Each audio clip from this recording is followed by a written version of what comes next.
introduce Joanna, Ticuna, and Diego. Joanna is a young singer, songwriter, composer. She comes from the north of the Amazon state, and she made history because she was the first indigenous person to have ever performed at Teatro Amazonas, where we're going to be this afternoon and give our concert tomorrow. In its 120-year history, no indigenous person had ever performed on that stage. So it is my great pleasure to bring to the stage Joanna Ticuna.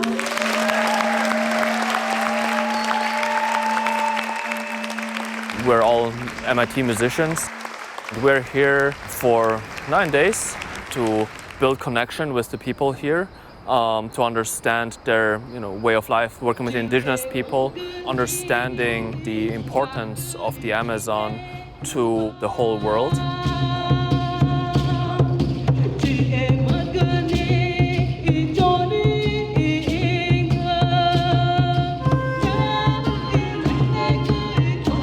A gente precisa falar dessa preservação, porque a floresta é como mãe para nós, ela é manto, ela nos abraça, ela é a que protege os animais que vivem ali. Então a gente precisa lutar por ela. Então, enquanto cantora indígena, cantando música, tendo a oportunidade de como fazer essa conexão com os artistas que vêm de fora, que vêm conhecer a nossa realidade, vai levar para outros lugares do mundo essa luta, essa resistência. Então, a música, ela também traz essa mensagem, ela está espalhando a mensagem.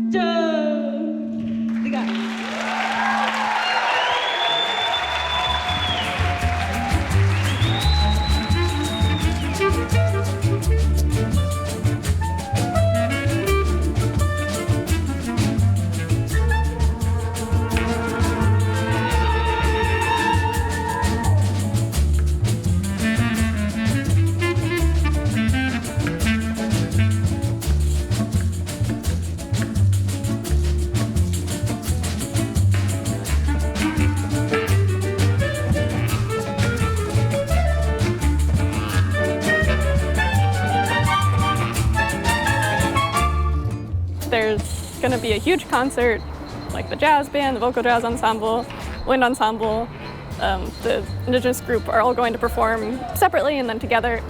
So we're going to premiere the new song that we've been practicing for a few weeks now.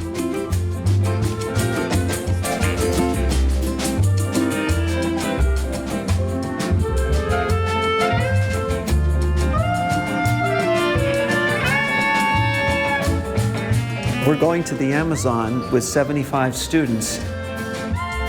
MIT students bring all of their passion for the fields they study, whether it's civil and environmental engineering, or it's mechanical engineering, or architecture, computer science.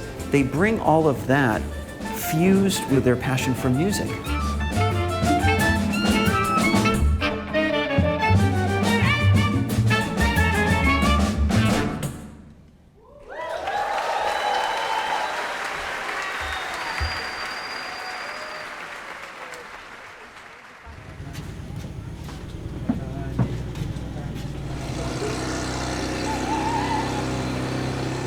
This trip expands the scope of what music means. It's living the piece of music. And you don't get to feel that unless you put yourself in new experiences and get yourself out of your comfort zone.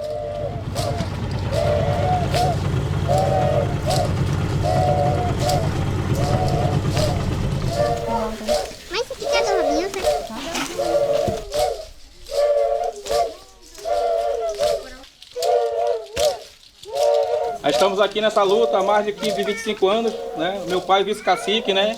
Vem levando o sangue do meu avô que já é falecido, né?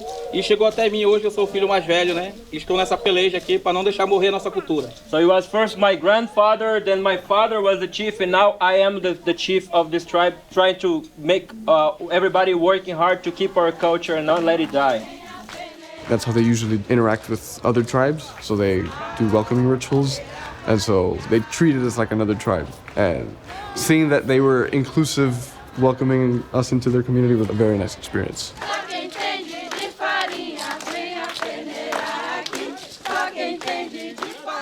Nosso amigo número 1 aqui.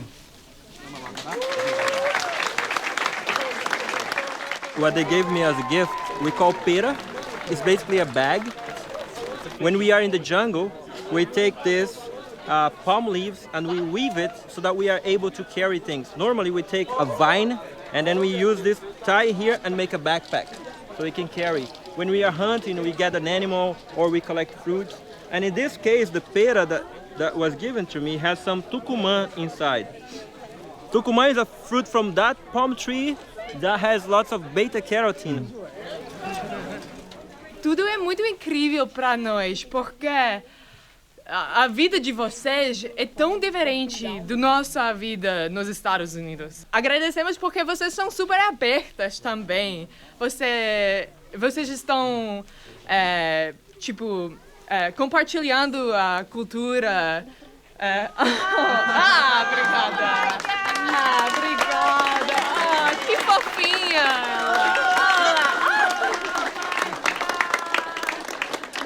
Agradecemos muito vocês. Adoramos. These people living in very rural areas in the Amazon, they're very similar to us. They want the same things as us, and they just operate in a slightly different sphere. And these issues of sustainability affect them very directly. All the things that they're employing to preserve their environment are things that we could learn from. People have this misconception that Indigenous people are living in the jungle and they don't have phones. It's like an outdated understanding. You can be Indigenous and be a part of modern society and also respect your Indigenous heritage and your Indigenous culture. And maybe part of that is modernizing the way that we understand rainforest preservation and Amazon protection, because what we're doing right now isn't working. And what we're doing right now doesn't include Indigenous culture. Welcome a São Sebastião, to San Sebastian Village, a Nobre Academia de Robótica, and to the Nobre Academy of Robotica. We are a startup that takes this introduction to this technological world to the riverine people, the indigenous people, and the ones that live on the outskirts of the cities, like piloting the drones, immersion into the metaverse world, robotics, manutenção de computadores, informática no geral. Informatics in general, like fixing computers. Right? With these drones, the indigenous communities could remotely be able to check up on their territory. And if they see an incident where somebody is on their land and they're not supposed to be there, they can contact the federal government and have that reported and have action for that.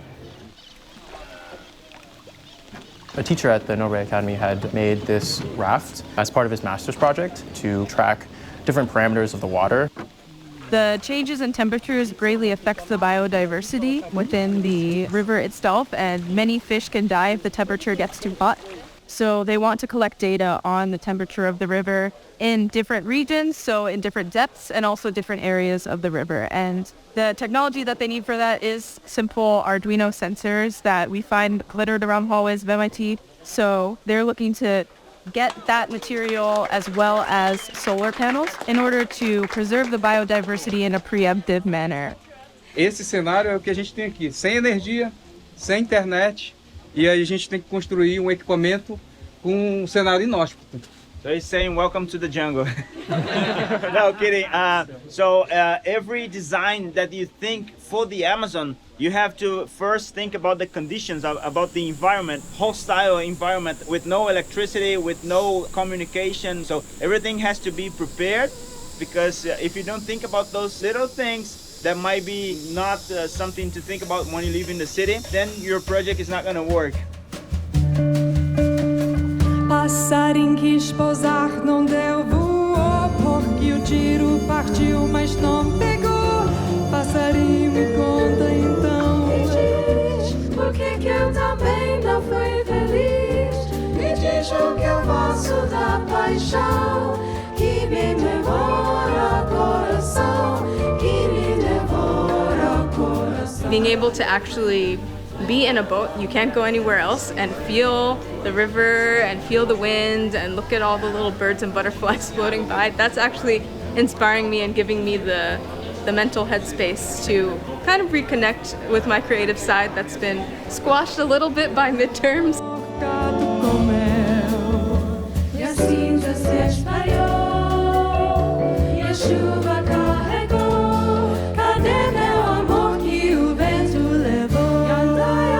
A lot of the pieces that were written make us aware of the urgency and the severity of the deforestation that has been happening here in Brazil.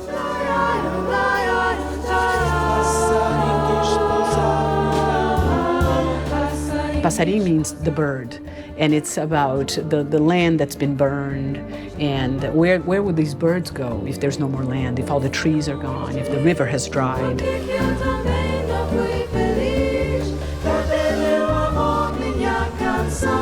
We're performing two pieces by Antônio Carlos Jobim, the great Brazilian songwriter, the creator of Bossa Nova. And Jobim was a person who saw in his lifetime the destruction. He was the first person to start talking about the environment.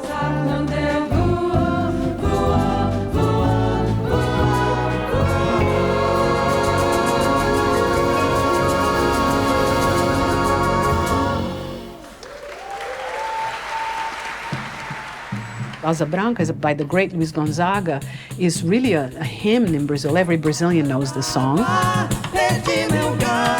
And it talks about a bird that flies because the land has been burned. So burning of the forest has been happening in Brazil. Luiz Gonzaga wrote this song in the 40s. So this has been happening in Brazil for a long time. This message has been told by these great artists who are very popular. Jobim was very popular all over the world. He's been talking about the environment. He had been talking for years and decades, and no one had paid attention. Until now, where we're at the tipping point of no return if we keep doing this.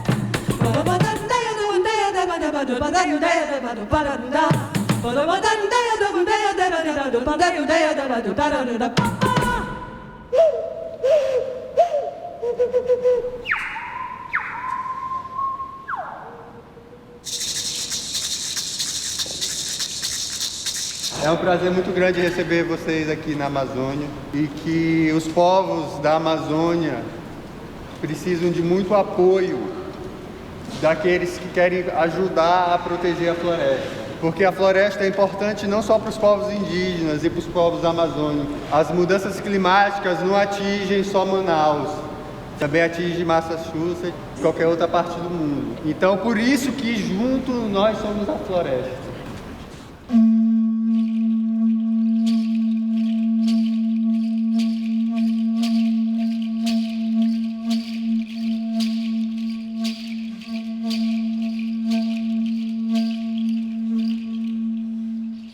Aí esse aqui é o peito do jacaré azul. É um instrumento do blues que tem. Oh, there's a blues instrument. He said that it's like a washboard. Indigenous washboard. It's an indigenous washboard, yeah.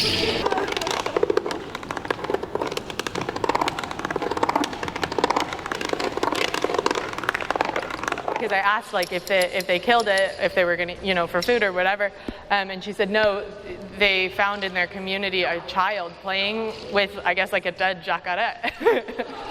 And then Diego was like, I'm gonna make an instrument.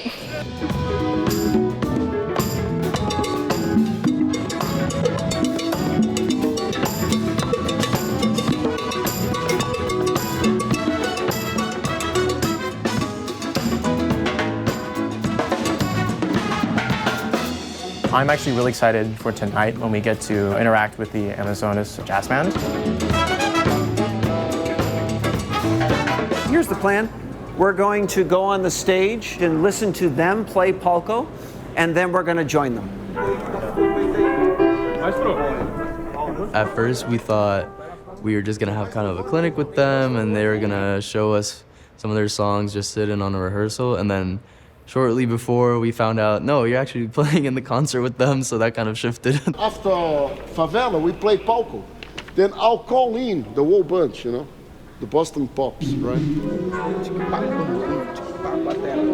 just through what little we could understand, through music, through just our knowledge of percussion and different musical terms that are the same in every language, or just a musical style. He'd say, oh, like play like a tumbao, and like we know what that is. Like I know music is like a universal language. Like I knew that, like, you know, theoretically, but that was truly experiencing it because I could not talk to them, like whatsoever. But once we started playing, I mean, we were pretty much locked in. It was a really cool experience.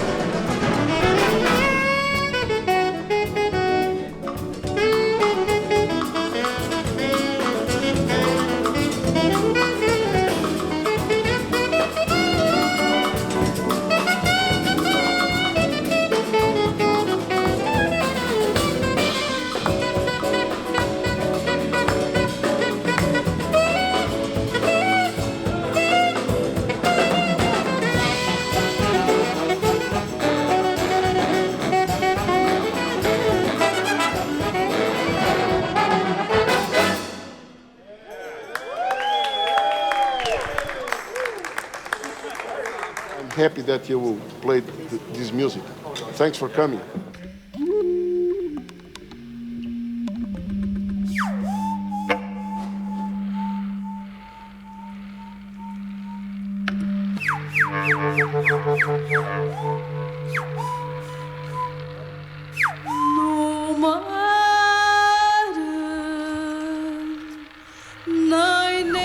É importante que eles saibam que o Teatro Amazonas foi construído na época da borracha, do ciclo da borracha.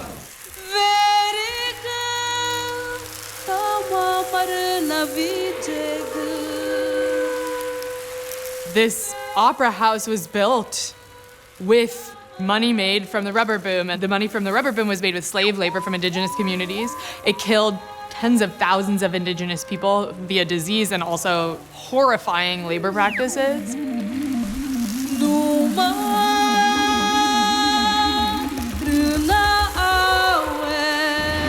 Esse período foi o período de maior destruição cultural dos povos indígenas. E quando a Joanna faz esse evento lá no Teatro Amazonas, né, mostra que os coronéis da borracha não conseguiram destruir a cultura de cuna.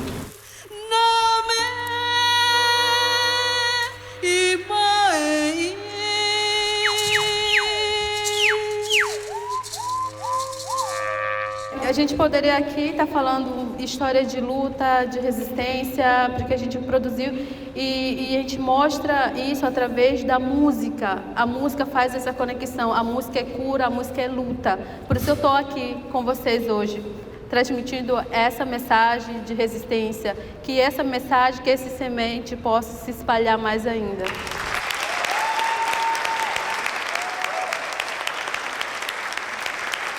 Agora eu vou ensinar vocês a cantar Évare. Vou ensinar eles primeiro, aí depois a gente canta juntos. Vamos ficar em pé? Évare.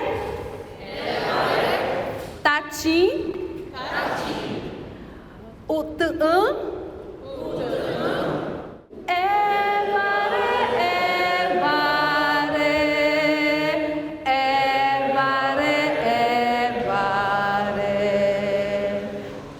Fala da floresta, nós somos a floresta. O que quer dizer essa mensagem de nós somos a floresta?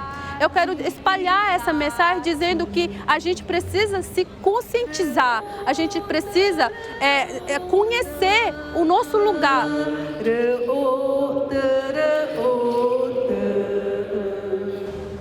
Se você está ali comendo um peixe, de onde vem esse peixe? Será que esse peixe não veio de água que tem mercúrio? E fechassem os olhos para a gente ter uma conexão com nossa ancestralidade e que vocês possam levar esse momento nosso aqui agora para a casa de vocês e lembrar da gente.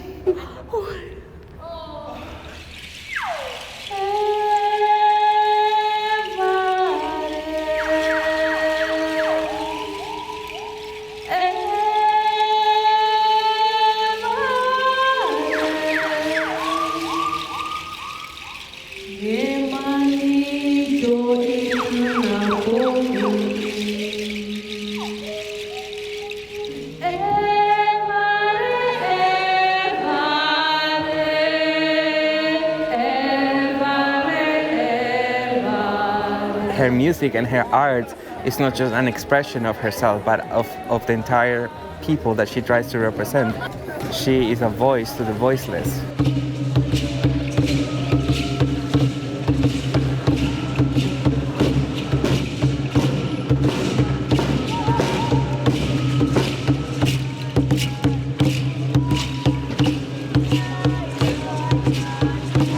The language is so inherently rhythmic, the culture is all about dance and music, and that flows into everything that they do. It's all encompassing, pulls you in.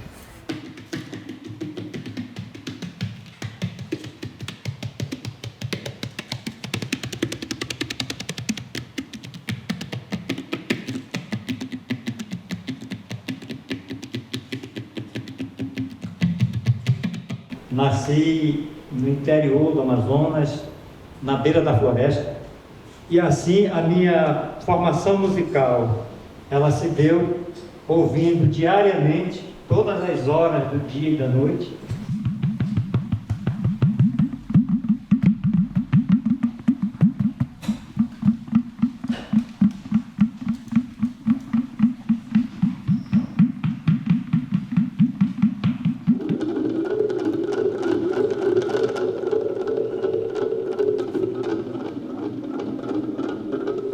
Desenvolvo um instrumento a partir do som. E aí eu busco uma maneira de construir o objeto que possa reproduzir aquele som que foi apresentado, né, na natureza. Tem um pássaro na Amazônia, ele habita os lagos, e então quando ele canta, um pássaro quando canta, o outro começa a cantar também. E é semelhante a esse aqui, ó. Chama coró-coró, o nome dele. É como se fosse a onomatopeia, né? A imitação do som. Coró, coró, coró, coró, coró, coró, coró. Coming here and learning about indigenous music and Brazilian music is a way to understand the Brazilian way of life and how that connects to nature. The way they incorporate the natural sounds, I mean, you can hear the birds right now, like, the way they incorporate that into their music is very indicative of the way nature fits into their lives.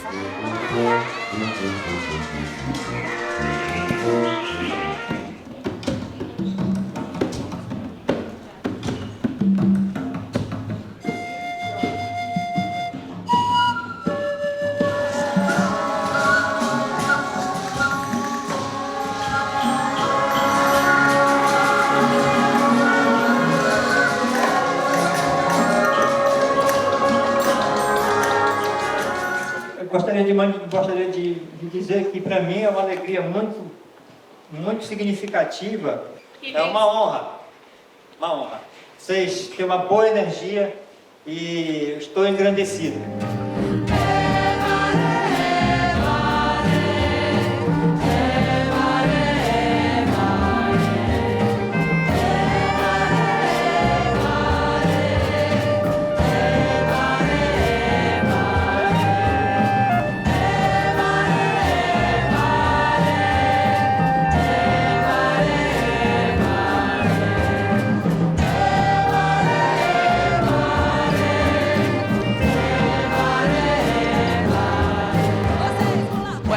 Comes out of this is that more people think about going to the Amazon or think about ways that they can help the many, many issues that need resolving in the Amazon.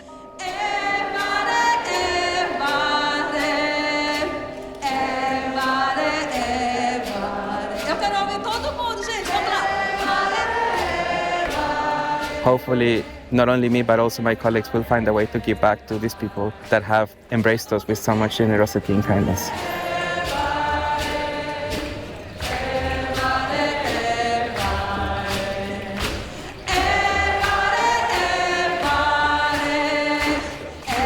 When we leave an experience like this, we're all going to be changed. And we carry a little bit of each other. Everyone that I met here, we take it with us and we keep spreading these things.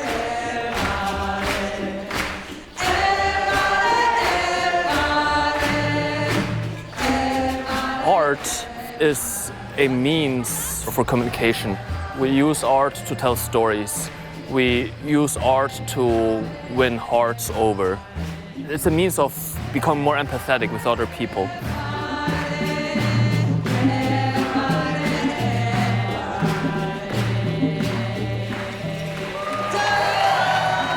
bringing Joanna Ticuna to MIT, and MIT students are going to hear from her, and President Cornblith is going to hear from her, and I think that that's going to kind of instigate more collaborations. As pessoas possam refletir, se conscientizar e reflorestar os corações, né? Reflorestar com consciência. A gente precisa dessa proteção, né? Que a gente faz parte disso, desse círculo que a gente vive, né? O planeta precisa de ajuda e emergência, né? Urgência. A Terra está pedindo socorro, né? Devido das mudanças climáticas que está acontecendo no mundo.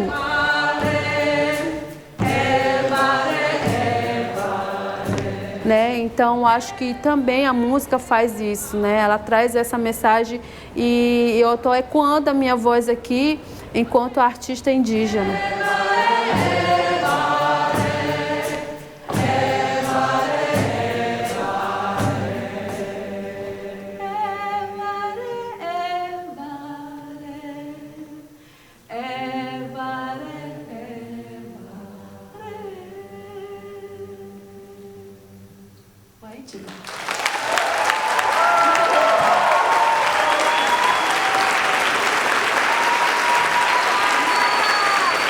Joanna Ticuna, Heaven's a Poet, Not Poet, David Ortiz, MIT Wind Ensemble, Jazz Ensemble, Vocal Jazz Ensemble,